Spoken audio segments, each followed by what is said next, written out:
Good morning, students. This is your English worksheet number 14. And this worksheet only for class 8th. Firstly, you write your name and then your class teacher name. और बच्चों ये किस date की worksheet है? 11/11/2020 की. ठीक है बच्चों, इस वर्कशीट में आपको ध्यान होगा कि हमने पिछली कई वर्कशीट में भी एडजेक्टिव के बारे में ही पढ़ा है और ये वर्कशीट भी उसी को आगे कंटिन्यू कर रही है. आपको सबको पता है बच्चों, हमने पिछली वर्कशीट में किया था कि एडजेक्टिव होते क्या हैं और उनको कैसे पॉजिटिव से कंपैरेटिव डिग्री और सुपरलेटिव में चेंज किया जाता है. ठीक है, तो उसमें कई सारे रूल हमने सीखे हैं. अब इस वर्कशीट में हम एक नया रूल सीखेंगे कि पॉजिटिव डिग्री से कंपैरेटिव डिग्री और सुपरलेटिव डिग्री में कैसे चेंजिंग होते हैं. ठीक है, ए पार्ट है. Today let us see one more way to changing the degree of adjective. यानी कि एक और चेंज करना, एक और तरीका एडजेक्टिव की डिग्री को चेंज करने का. Some adjectives are compare irregular and do not follow any rule. So we remember their comparative and superlative forms. बच्चों इसमें क्या है कि अब तक हम कोई पर्टिकुलर रूल फॉलो करके पॉजिटिव डिग्री से कंपैरेटिव डिग्री या सुपरलेटिव डिग्री बना रहे थे.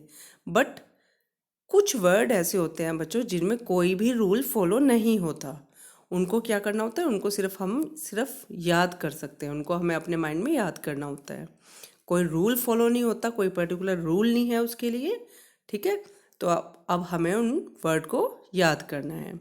जैसे इसमें दिए हुए हैं कुछ वर्ड. गुड, गुड का क्या है? Better, best.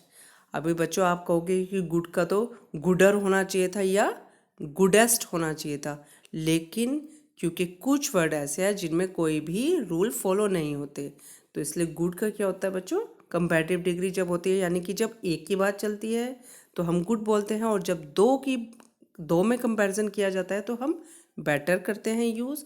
लेकिन जब दो से ज़्यादा किसी का कंपैरिजन किया जाता है तो वहाँ पे हम बेस्ट यूज़ करते हैं.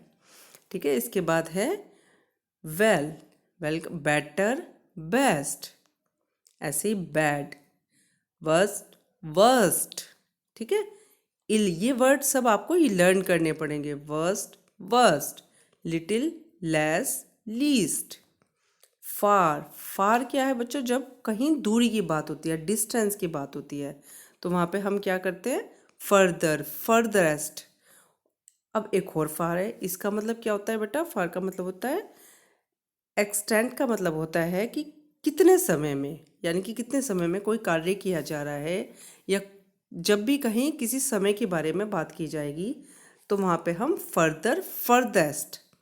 ठीक है तो दोनों फार, बट थोड़ा सा मीन्स चेंज है इसमें, डिस्टेंस या एक्सटेंट.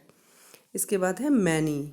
मैनी नंबर के लिए यूज़ किया जाता है. ठीक है, जब हम 1 में बात करेंगे तो हम मैनी लगाएंगे, लेकिन जब 2 की बात होएगी, 2 में कंपैरिजन होगा तो हम वहाँ पे मोर लगाएंगे, और जब 2 से ज़्यादा की बात होती है तो हम वहाँ पे मोस्ट लगाते हैं. इसके बाद है मच. मच क्या होता है? क्वांटिटी. ठीक है, क्वांटिटी की बात होती है तो वहाँ पे हम मोर और मोस्ट लगाते हैं. इसके बाद है लेट, लेटर, लेटेस्ट. इस तरीके से ये कुछ वर्ड हैं जो आपको लर्न करने होंगे. इसके बाद बच्चों बी पार्ट है. बी पार्ट में क्या है? Now let us practice this by filling in the blanks below.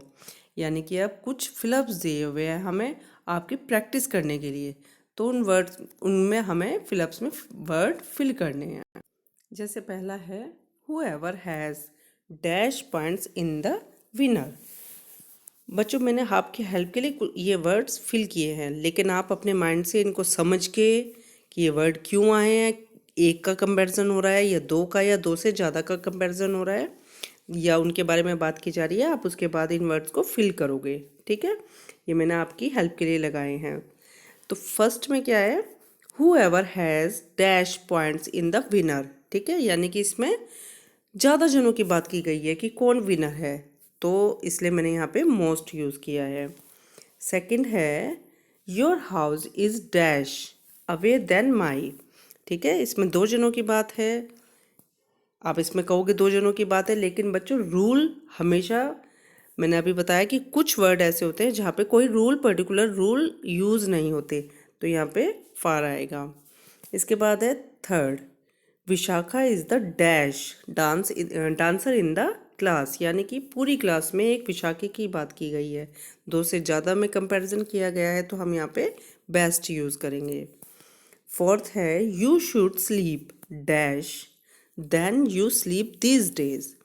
बच्चों इसमें तुम कहोगे कि एक जने की ही बात की गई है, यू की, बट इसमें बच्चों खुद से ही कंपैरिजन किया गया है, तो हम यहाँ पे दो की बात हो रही है, तो हम यहाँ पे मोर यूज़ करेंगे।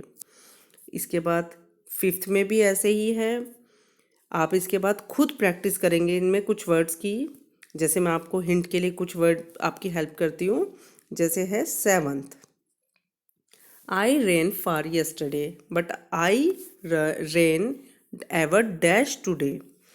इसमें क्या है बच्चों, इसमें खुद से ही कंपैरिजन किया गया है, तो यहाँ पे क्या आएगा, इसीलिए यहाँ पे आएगा फर्दर। ठीक है, आपको सारे ही इन फ्लप्स की खुद से प्रैक्टिस करनी है। एट्थ है this is the dash expensive sweater in the shop. पूरी शॉप में एक जने की बात की जा रही है, पूरी पूरी शॉप में से, तो यहाँ पे क्या आएगा, सुपरलेटिव डिग्री यानी कि लीस्ट आएगा। ठीक है, इस तरीके से आप बच्चों इस फ्लप्स की खुद से प्रैक्टिस करेंगे और ये वर्कशीट कंप्लीट करके आप अपने ग्रुप पे सेंड